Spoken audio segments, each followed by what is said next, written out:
The following is a presentation of Real Wise Productions and Komen Media Incorporated.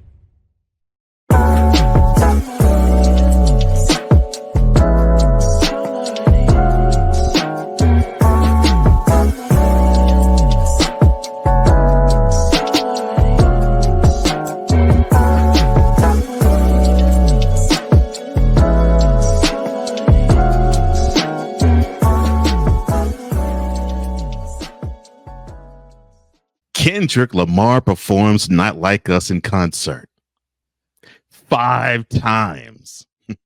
Next on Mentality.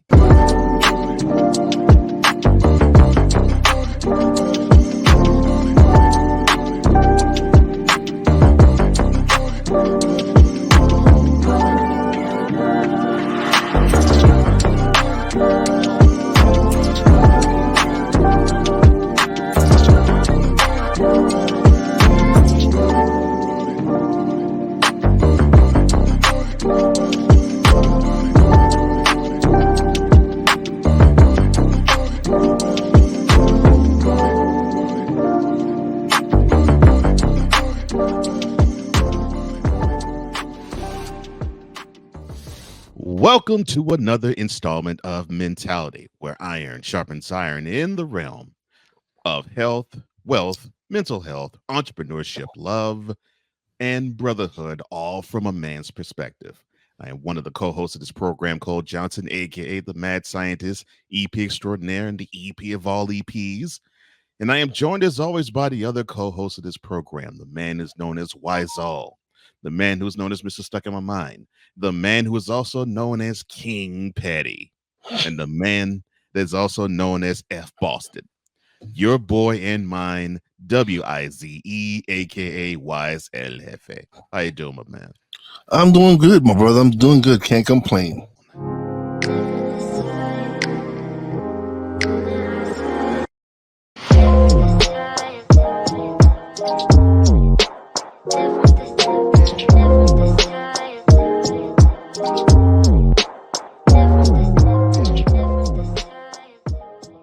Robert F. Kennedy failed to qualify for the upcoming debate this week on CNN, leaving President Joe Biden and former President Donald Trump to face off with one another, and no one else stood on the stage with them. The deadline to qualify for the debate was midnight Eastern Daylight Time Thursday, this past Thursday. To qualify, candidates must, quote, appear on a sufficient number of state ballots to reach the 270 electoral vote thresholds to win the presidency, close quote, and receive at least 15% in 4 qualifying national polls prior to the eligibility deadline, according to CNN news release. Kennedy had received at least 15% in 3 qualifying polls and was on the ballot in 6 states, making him eligible for only 89 electoral college votes, according to CNN. Now, my question to you, sir, is what does this say about an independent's chances at making a dent in the Democrat-Republican stronghold? No shot. Like, you make these numbers ridiculously hard, giving these people no opportunity to get any kind of recognition, so that people can see that there's a third option out there. They don't want that. They just want the two-party system. They want to continue to push this two-party system down our throats. And it's bull. We should have as many options as possible. There should not just be 2 horses in this race, because they both suck. So when we're in a situation where both candidates suck balls, we're just in a rough situation, and it's just not looking right for the next 4 years. Either way you look at it, we're genuinely screwed. Like, we're really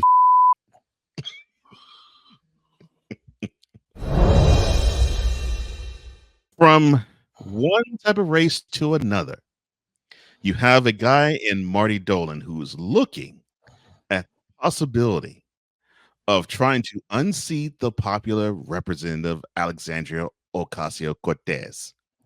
And he wants to represent the New York's 4th 14th district, and of course that includes parts of the Bronx and Queens. Now, Dolan describes himself as a progressive, but he describes AOC as, quote, a radical, close quote. That's a term he reserves for AOC, who right now is the most popular member of the squad, which is made up of the most liberal politicians in Congress. Now, Dolan is betting that New Yorkers, sick of AOC's stance on democratic policies, have become a flashpoint within the party, and they will vote for him instead of her in the upcoming primary, which will be, as of this recording, in a few days. Is Dolan a better option for the Bronx and Queens than AOC?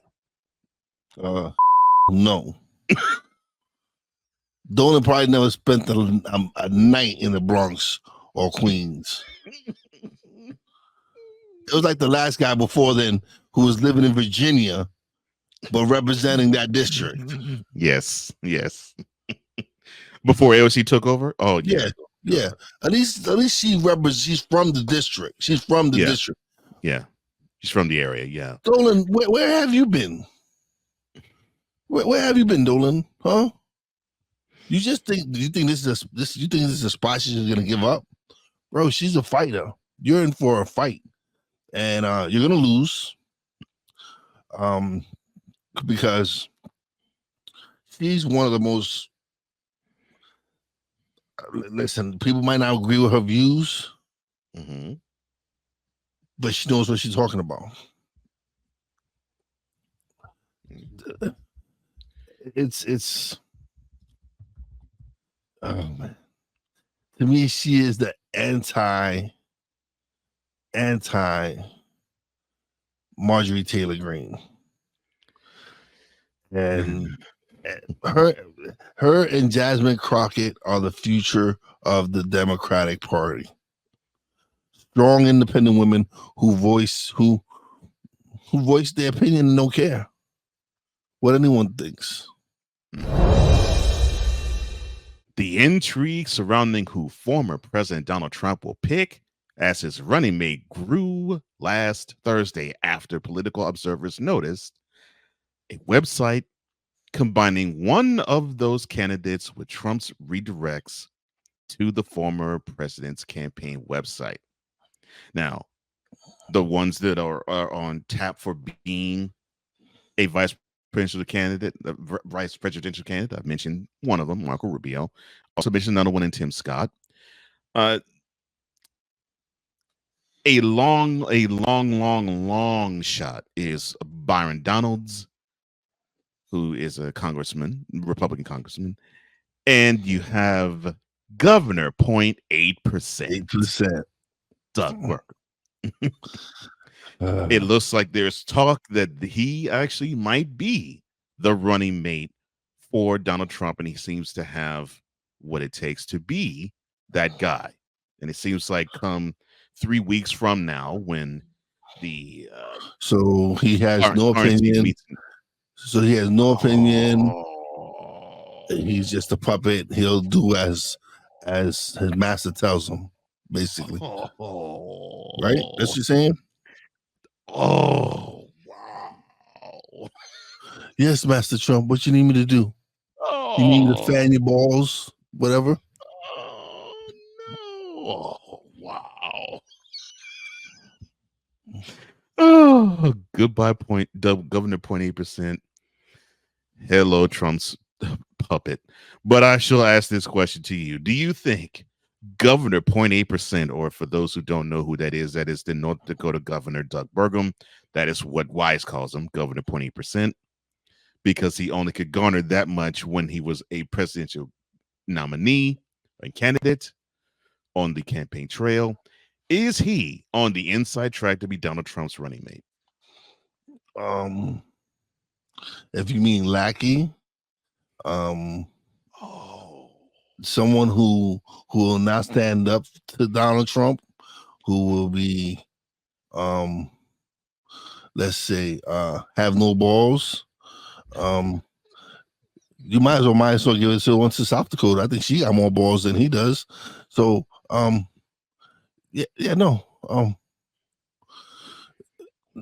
He's just there to be a yes man. You can't give him Marco Rubio because Marco Rubio and him, they will bump heads on occasion. Tim Scott, token Negro, has a little opinion of himself as well. So you want to give him someone who's not going to want to match his ego. Here comes Governor, 0.8%. Here comes Governor, 0.8%. He wasn't seen on stage at any of the debates, and if he was, it was like at the end of the stage. I don't even remember him speaking. I don't know what his voice sounds like. Honestly, I don't even know what he looks like. So he is the ideal running mate for Donald Trump. He said, "It can't get any worse. Can't get any worse." This, like I said, this party is in shambles. They have no unity, and that is why they are struggling to even find a suitable vice president. Because anyone you put in there, it's just not worth it. They're not worth it. What does Doug 8% have to do with running office? How many people are in the Dakotas? Why do you have to mention it that way? Oh my. Okay, so we go back to this because if you add up both of the Dakotas, they still don't add up to New York State. Well, heck, they don't even add up to Brooklyn. I mean, seriously. We discussed this, and so what the do you know about really running a state? He run a state of less than 1 million people. Another candidate that is up for vice presidential candidacy is U.S. Senator J.D. Vance. So you have him, who you said Diddy Vance, not Diddy Vance, J.D. Vance. Oh, J.D. Vance. Oh, okay. Diddy Vance.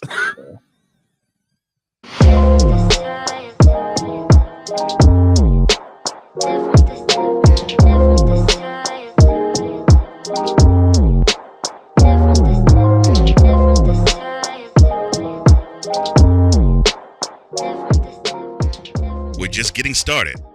Mentality will return. This is a BS3 Network presentation.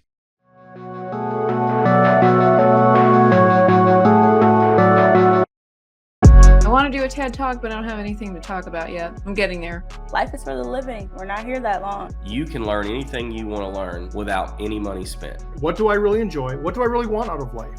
I am your host, Wize. Are you in a life holding pattern? Well, this is for you.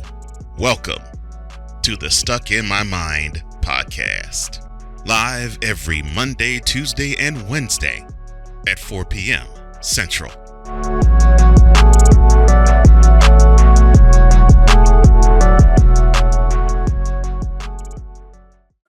Drew Willingham. In this case, yeah, you put the blame on Kyle Shanahan for apparently not preparing the team enough for the overtime rules, supposedly. Cole Johnson. Peyton was considered the winner, and he was the darling of all darlings for Gerald. With a special appearance by Tyrone Alizé McDummy. Ain't nobody calling me. Text. Delete!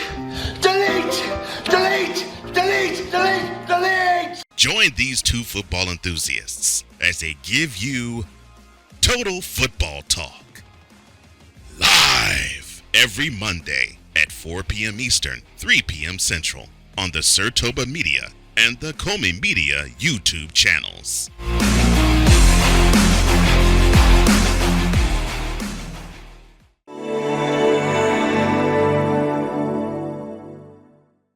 Welcome back to Mentality, where men are men, and I said what I said, men are men.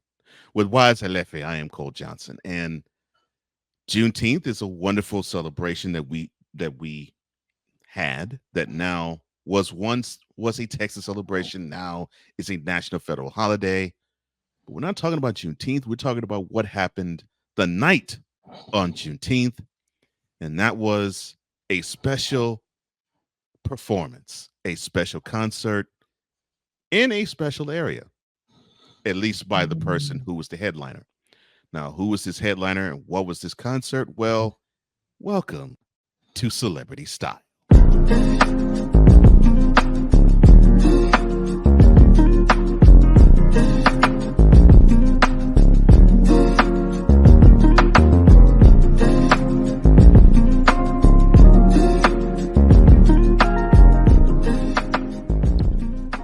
Pulitzer Prize winning rapper Kendrick Lamar. Oh, he definitely is repping the West. The Compton, California native returned to the stage for the Pop Out Ken and Friends concert at the Kia Forum this past Wednesday for Juneteenth. The sold-out concert, which features about 16,000 fans in attendance, and it was streamed live on Amazon Prime Video. It comes a month, of course, after the fiery rap beef he had with Canada's own Drake.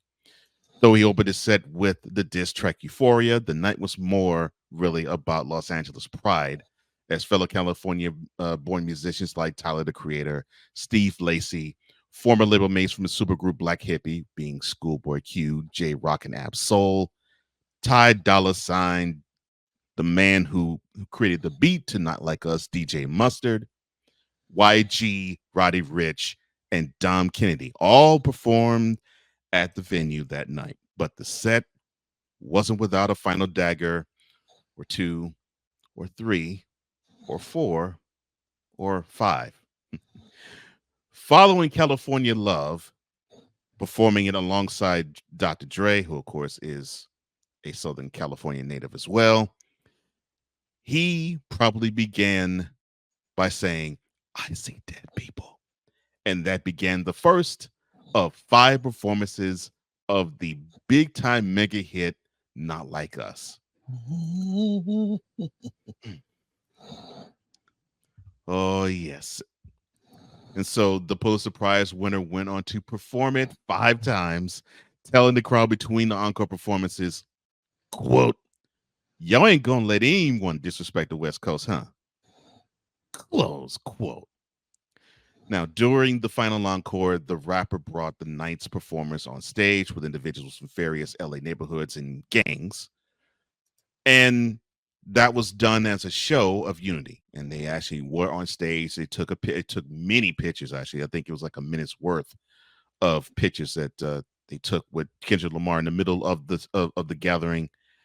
And a good time literally was had by all. Now, I'll begin by asking this, sir. How important was the Pop Out Ken and Friends concert to the Los Angeles culture?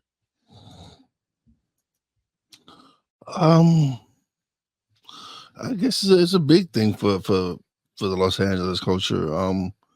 With all the gang violence and all that stuff that's been going on, but I'm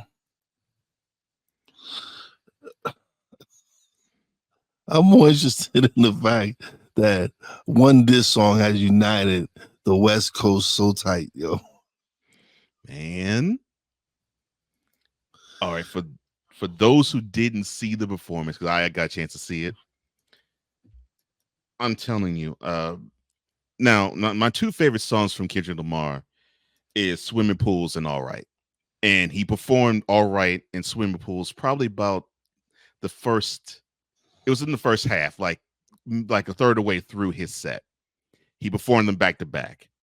And the crowd was hyped for All Right, and the crowd was hyped for Swimming Pools, of course, in the beginning. He says, pull up, drank, and of course the crowd screamed drank loudly. And they saying we're gonna be all right when it was all right loudly. But man, when it came to the probably struck a chord and it was probably a minor and Not Like Us, the place was deafening. It was loud. I mean, it literally was like a celebration that you never thought you would see. Oh my God. Yeah. It was beautiful to watch, but it was hilarious to think this is a diss track. Mm-hmm. And you're having 60,000 people sing it like it's one of those unity songs where they find themselves, I was at the end of my rope, but this gives me hope. And they were singing it, or they were rapping the song similar to that type of energy. Yeah. Oh, beautiful And thing to watch. And that's why it's amazing to me that this song is as hot as it is, as if it's a regular song. Like, yeah, it's like a regular pop song. yeah. Seriously. Even my grandson loves it. Look, shout out to you, DJ Mustard. You hooked up, you laced Kendrick Lamar with that beat. That was one nice beat. Oh man, goodness gracious. And then of course, Kendrick, you freaked it, but you freak almost every beat that you get. So surprised. What type of statement? So before I ask this question, now I think for the last performance of Not Like Us, you had Kendrick Lamar invite so many people on the stage, and there were former and current NBA stars that went to the stage with them and in attendance, but he didn't get on stage, was LeBron James as well. But you had DeMar DeRozan, you had Russell Westbrook, and you had those that are like actually getting up on stage, dancing with the whole throng to Not Like Us. What type of statement does this make for NBA stars to attend the concert and to just simply get on stage and just bug out and dance the way they did? Listen, NBA, that just goes to show you Drake is not everyone's favorite. You know what's messed up about that? What? Drake is a part owner of the Raptors, so you have that as a conundrum.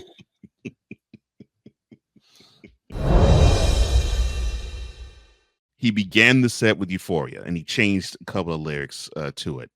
In fact, he mentioned the ring that we saw with Drake in Family Matters, which was actually Tupac's ring that he bought at an auction for $1 million. And one of the lyrics basically was saying that if you give Tupac's ring back to Kendrick, he might give Drake a little bit of respect. But we all know that's not going to happen. No. So he performed Euphoria to begin the show. He performed 616 in LA in the middle of the show. He performed his verse in Like That right before he brought out Dr. Dre. And of course, after Dr. Dre, he did Not Like Us. Now he decided not to do Meet the Grams, and we talked on this platform saying that probably was the weakest of the 5 songs he did.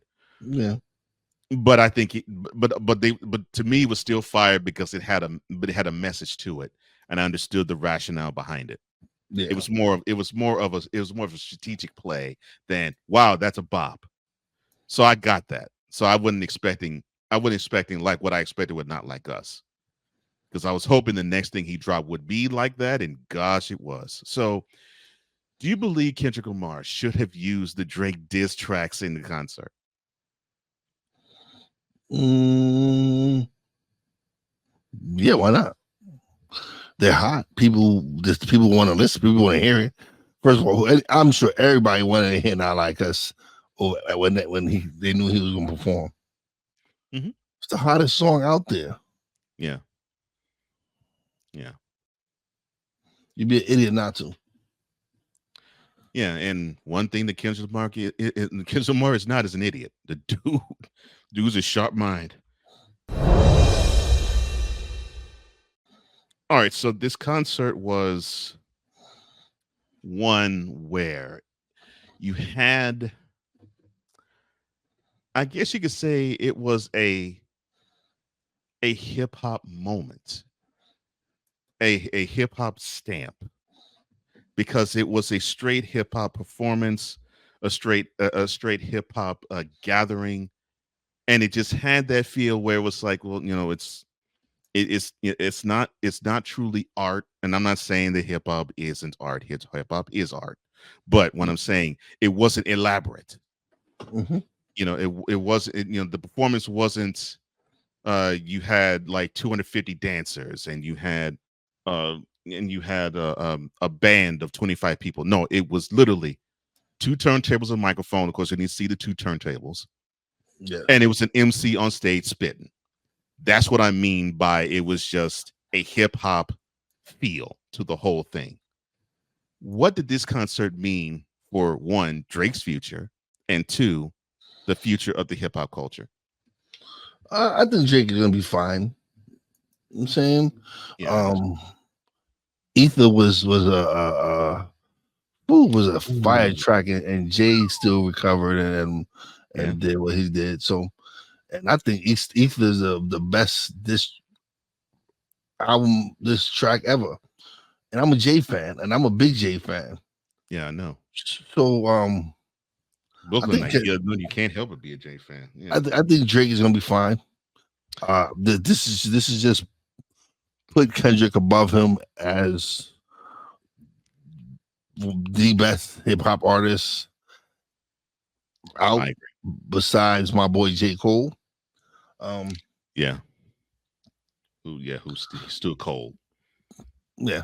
Even to this moment, he's still cold, and people say, well, he was being weak for bowing out. No, he wasn't. No, he wasn't. He's like, this is not my fight. Yeah, that's exactly what it was. He actually did a man thing where it's like, I put it out there, but it's not really my fight. They can go at it. They can go at it. It's not really for me. And bowed out. Yep. Now, I will somewhat push back on you in saying that Ether is the best diss track ever. I love it though. It's one of the most incendiary I've ever heard. But Ice Cube's No Vaseline. Oh yeah, No Vaseline. I keep forgetting about No Vaseline. He did NWA dirty. He did them all dirty. I was like, you had a diss track that downed 5 men. The only one he did this on that album was DOC. DOC is the only one. Yeah. Yep. He capped every last one of them, and the manager. I'm like, oh man.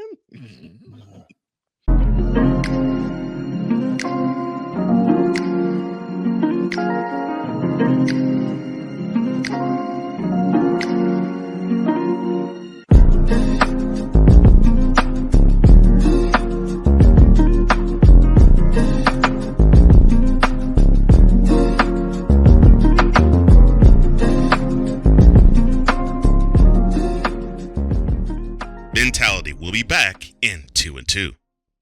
Life. Scratching and clawing to overcome adversities in life. Family. That's what I love about our children. God instilled that in us, and thank God they carry on that torch. Marriage. We struggled in different ways, naturally, as husband and wife. And God. The Lord is on my side. I will not fear what man can do unto me. Join the husband and wife team of Ben Southern Jr. and Irene Southern as they give you the full scope of life. BS3 Network proudly presents the Suds Are Us podcast, live every Saturday at 4 p.m. Eastern, 3 p.m. Central.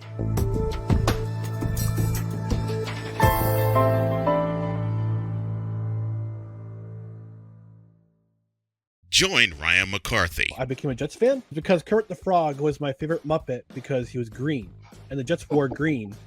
That's how I became a Jets fan. And Dustin Henry. ESPN is cashing all in on let's pay a few personalities and we'll just kind of fill in the gaps. As they walk you through all of the world of sports from their perspective. The Albany Empire, it's a literal circus. No credentials required. Where, Ryan, say the tag. Where you don't need a press pass to talk sports. Live every Tuesday at 8 p.m. Eastern, 7 p.m. Central on YouTube and where you can find podcasts.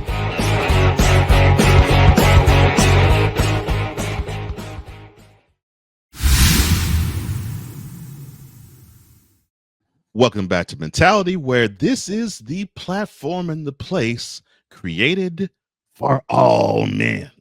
With Wize and Cole, I am Cole Johnson, and We talked about politics earlier, but we're going to talk about politics in a different twist and a different bent. And the reason why we are is because of the move that we're going to be seeing this summer. Welcome to Politically Speaking.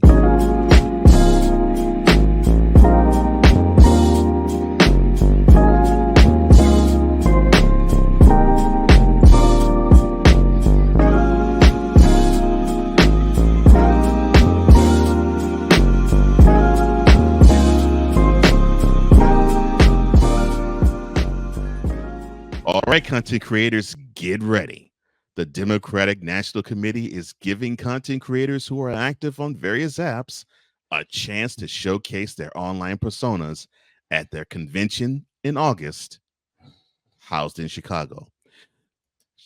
Social media influencers can receive media credentials similar to that of traditional news outlets, the party announced this week, which will give them access to key spaces at the United Center. That's where the convention will be held. But that will be just one of the locations where the convention activity, though, will take place. They will also be allowed to connect with surrogates and VIPs. The new initiative is just one of the many ways the Biden campaign, which has been dogged by concerns about the president's age, has taken strides to reach younger voters amid the changing and fractured media landscape. Back in February, for instance, the campaign debuted its official TikTok account. The numerous polls have shown that Biden is losing support of younger voters for handling his Israel-Hamas conflict. But this move, though, is considered to be something to reach across, well, the age aisle, so to speak. I mean, heck, we just talked about Kendrick Lamar in that same TikTok platform used Euphoria to down Donald Trump. So there you go. My first question to you, since of course we both are content creators, and I figured this would be something that would be right down your alley. How much does this addition of content creators and social media influencers being credentialed like traditional media change the traditional media's role? Doesn't give them the monopoly anymore. Now we're being us smaller content creators are given an opportunity to go represent our people, represent who we are, and represent our audiences. And so I think it's a great thing. I wish Ben could get some credentials for might ask him. Let's see if BS3 Network can get some credentials. I would go to Chicago and go speak to politicians. It's something like this is something. Doing this platform with you has made me a little bit more confident in what I speak about on politics, because I do my research. I start reading articles. So I would feel that I would love to represent what we do in mentality, and go to the convention. Wouldn't you? Oh yeah, I definitely would love that opportunity. And inside baseball here, one of the reasons why I figured this connection would work was because I knew you were up on things. And so I figured, all right, I'll nudge you closer into what you already know. And voila. We've had content go over politics ever since. So, and I'm glad you said that. So it leads in this next question beautifully. Are content creators professional enough to represent the rest of us well? Yes, because we work just as hard. We do our research. Some of us more than others, but we work hard. A lot of content creators I work with do their research, work hard, aren't just doing this for popularity. They're doing this because they love it. There's so much to it. Like, we're much more in tune with the streets than the media is. You're right. We're more in touch with the people. I speak to regular people every day because I'm a regular person.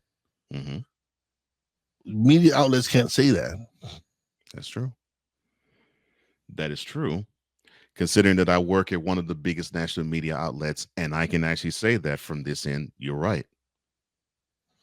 You're right. They don't. And I've actually got a chance to understand how the streets are because of doing shows like this. Mm-hmm. All right, so August comes and we have traditional media and social media influencers, and they actually do well.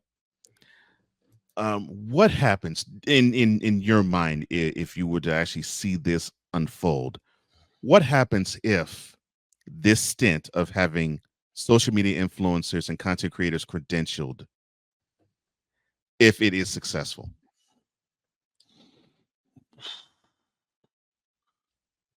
It's a change for content creators. It changes the landscape for all of us. It really gives us that power where we can be like, all right, we're for real. We're here to stay. Y'all want to run ads with us? Y'all want to? It helps us in so many different ways. It helps us recognize us as legit, first of all. Of course. And then it also helps us with ad space, with giving revenue for really growing our content and stuff like that. Because now we have really truly media credentials. So now we're reaching a whole lot bigger audiences. Mm-hmm. And now advertisers seeing this and they're like, okay, I don't have to spend billions on the network when I can just throw millions to these content creators. And it'd be different. Yeah. Yeah, when I saw this story, I was like, oh my gosh, I think Wize is gonna beam from ear to ear. Just seeing one of the biggest hopes that I've heard in our conversation that we have talked about in our individual and even our shared goals in how this content creation space would be. One of the things I remember you saying was you wanted to have this be taken as seriously as traditional media, and here it is. The opportunity is here. Mm-hmm.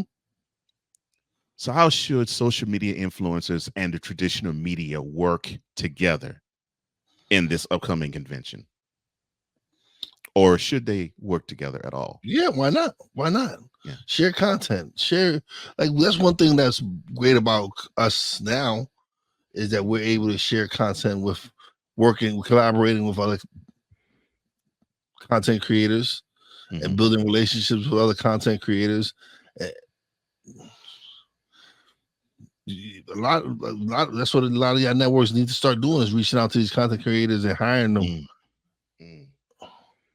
We're the future. Yeah. You're right. Start syndicating some of these shows. Yeah. That is what that's I'm where seeing. That's where networks like BS3 Network and all these other places, all these other shows, these TV stations popping up.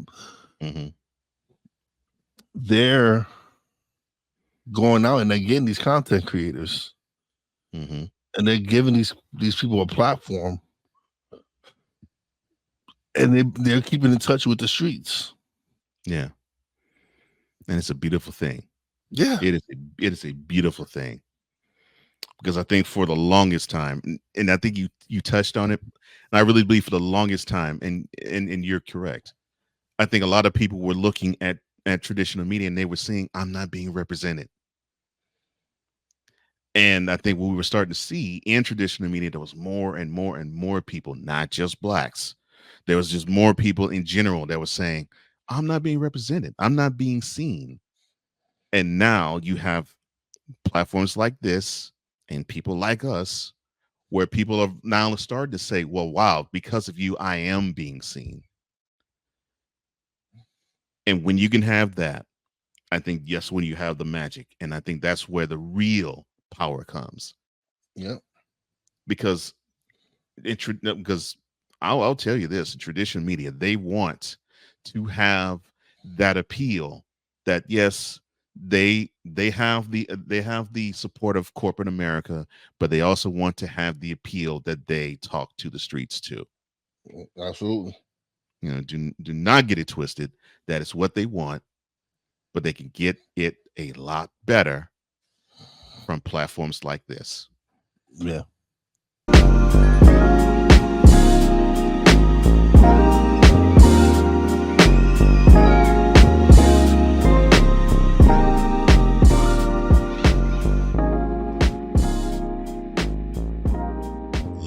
will have thoughts from the throne.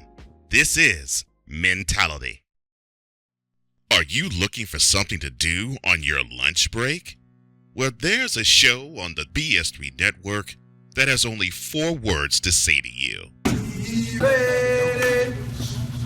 We ready. We ready for y'all. We ready. We ready. We ready.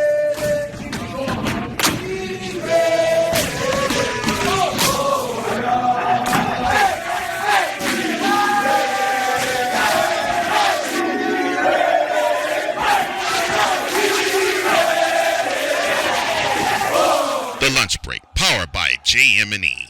Live weekdays at 1 p.m. Eastern, noon Central.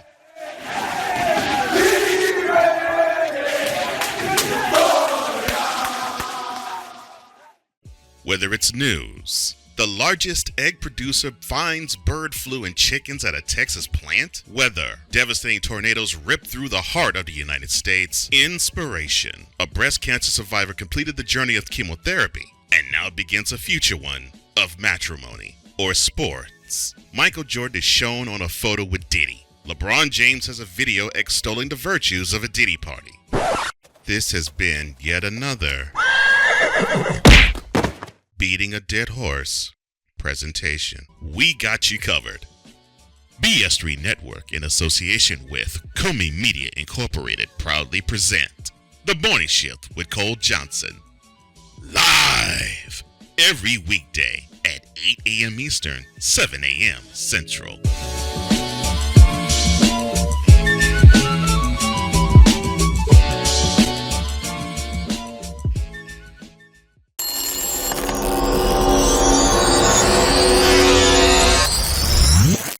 Welcome back to Mentality, where this is the place that is the ultimate masculine safe space. With Wize and Cole, I am Cole Johnson, and we talk politics. I think it's time to have a little fun. And I figured that we need to mention this guy because, well, some things that he's just done that just makes you laugh. So here is something to ponder.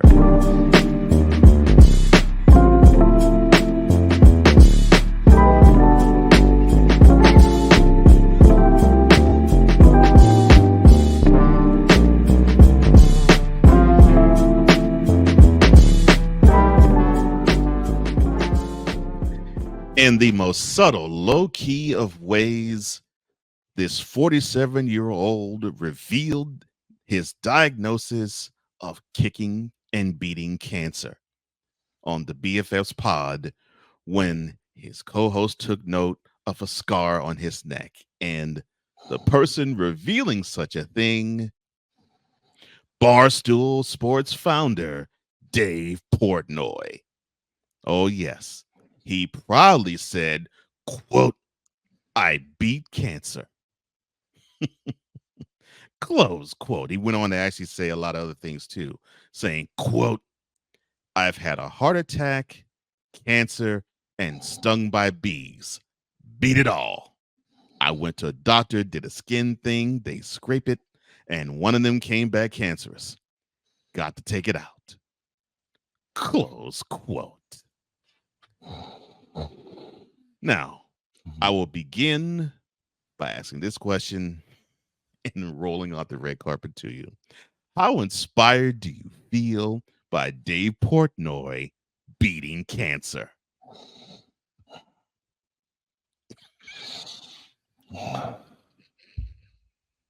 I'm trying to be nice. I'm trying because I know I lost my aunt to cancer.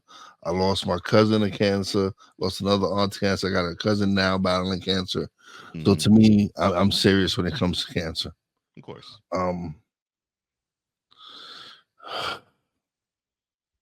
Dave Portnoy, we all know how I feel about you.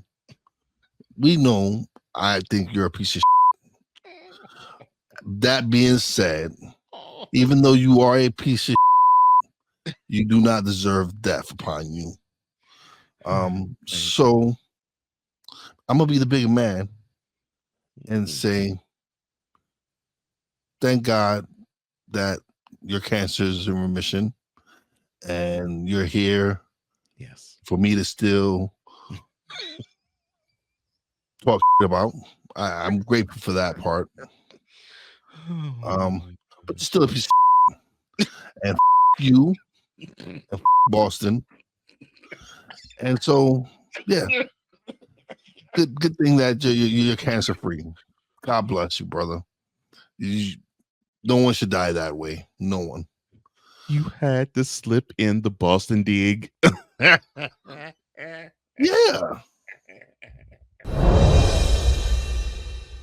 So Portnoy said that he's been actually trying to get people to get notice, get people to notice that he had a scar on him, to actually point out that he did beat cancer, saying, quote, I've been trying to shove it in people's faces, close quote.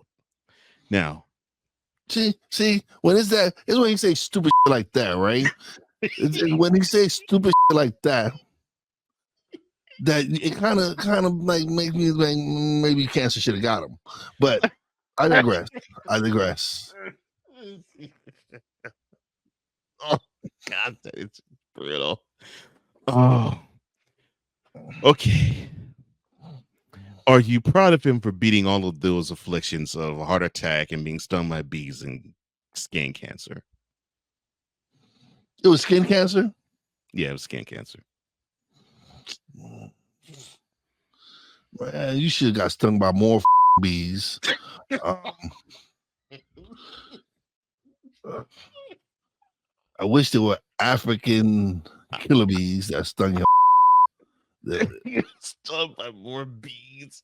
Oh man. Heart attack. I need to be careful because that could strike me at any time. But yeah, Dave Portnoy, man, don't nobody give a that you should survive any shit, really. I don't care. Maybe your team at Barstool cares, but yeah, go yourself, Dave Portnoy. Right? Honestly, the only reason you keep it is you want people to look. I got a scar. I beat cancer. Shut the up.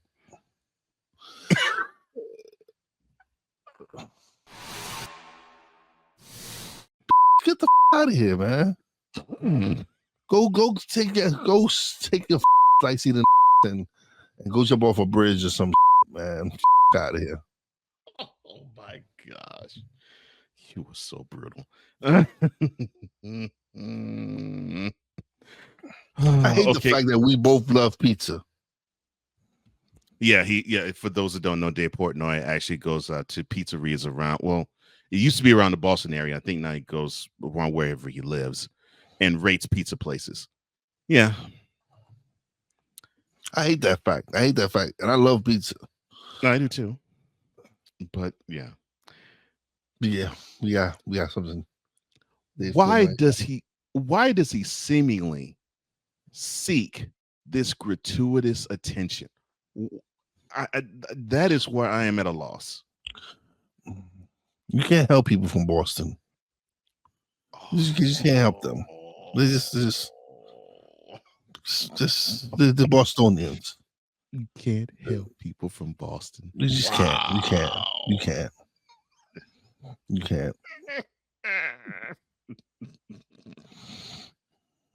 Why can't you help people from Boston, man? First of all, they can't pronounce correctly. Get the out of here. It's car.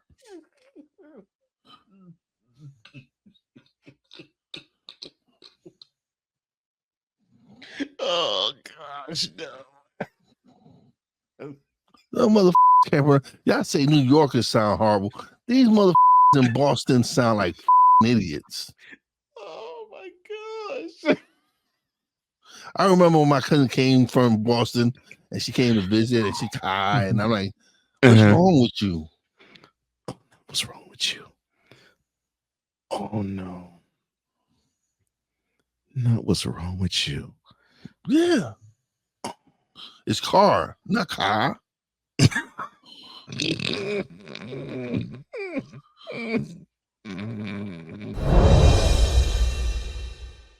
if you or I were to have some sort of cancerous affliction and we actually did beat it, you said it earlier. I think we'd be more humble about it. We'd be like, man, Yeah. oh man, I would have visited death's front door, but thank God I took care of this. And Yeah, ooh, no, I would have been like, thank you, Lord, for saving me, for giving me opportunity to continue to be on this earth. That's it. Not trying to get people to notice my scar. it's what? Well, it's he tried to get people to notice is what? His scar.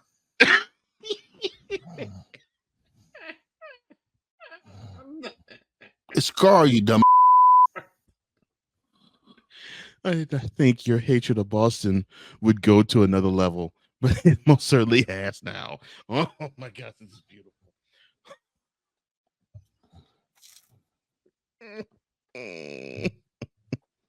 Oh my goodness. Oh Lord, well, all I gotta say today, Portnoy, is well, I'm glad you beat cancer, but unfortunately, your commentary still is cancer us. Yes. Which is unfortunate, but hey, we can't do anything about it except report it and have, unfortunately, fun at your expense about it. Oh my gosh. Sca.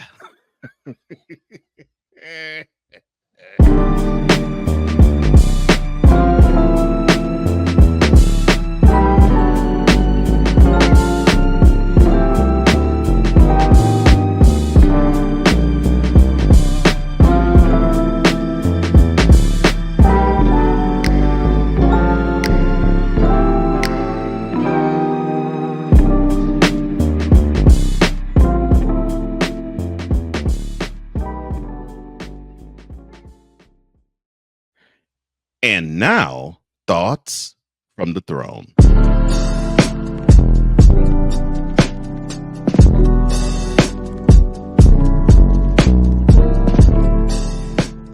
This week I'm in a much better mood. So there will be no shots fired. But Boston, the Boston Celtics for winning another NBA championship. I really don't give a who really won, but I did not win one. I really wanted Dallas to win. Because then I wouldn't have to hear about 18 championships. Oh, big deal. You won the first 17, like when there was like 10 teams in the league, please. Good move, but he goes so cursing. It pains me when they win. It does. Because you Bostonians, y'all suck. You have there's nothing humble about you, Bostonians. You guys really are full of yourselves. So yeah, because you got like Dave Portnoy doing what he's doing. I thought I was not gonna fire shots. I thought it was gonna be nice, but I in the middle of the thought process, it just changed, and it had to be like, you know what, Boston, Christoph Porzingis, Jaylen Brown, Jason Tatum, Mazzolo, whatever the his name is, whatever. Mazzulla. Yeah, Joe whatever. Mazzulla, the head coach of the Celtics. Gosh. You my Dominican brother, but you too, Al Horford. Yeah. So congratulations on your 18th championships, but a big you, Boston Celtics. Well, I am happy that Dallas lost, so that makes me happy. And again, I would love for Dallas to continue to lose, but that is not what I'm going to use the thought from the throne on. So for about 2 months, I've embarked on doing a show called The Morning Shift, and I've done tweaks and I've done analysis, and I've tried to make sure that the program would be better the next day as it was the day before. And it has been a wonderful ride. And I had a conversation before we recorded with someone. And I said to him, I said, when I knew that I was meant to do the morning shift, it wasn't when I had the logo. It wasn't when I knew the content was going to be the way it was or how the show was going to be laid out. I knew I was going to do the show when I knew the purpose of it was to help other people, and it wasn't about helping me. And man, when I understood that, the mission's different. And it's similar to this show. The mission's different. Yeah, I am getting entertainment, obviously, from doing this show, and I get entertainment out of doing the morning shift as well. And I get edification from both shows. But when you have a mission that is much bigger than you normally tend to do bigger and better and grander things. And that's where I am. I know that's where Wize is, and that's where others that I know who are in this content creation space along with us are doing too. It is meant to have us uplift other people, even if it's one another too, because we are people as well. That is the beauty of it all. We're uplifting people with this content. And the beauty of it is the work that we're doing is just getting started. And I can't wait to see what else is in store for how the content that we all provide can uplift all of you out there. And those are thoughts from the throne.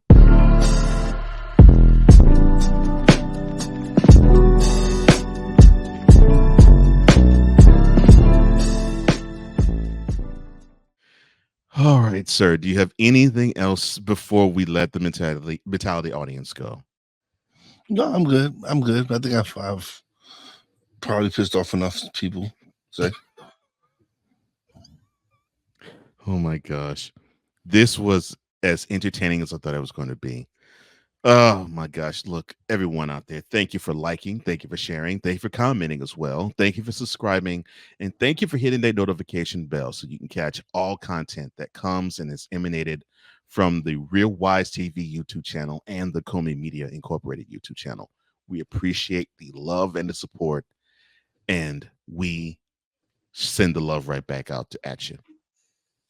For Wize and Lefe, I'm Cole Johnson, here to say in parting, as we always do, our secret technique is that we always speak with mentality. See you next week. That's Hunter.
And those are my thoughts from the throne.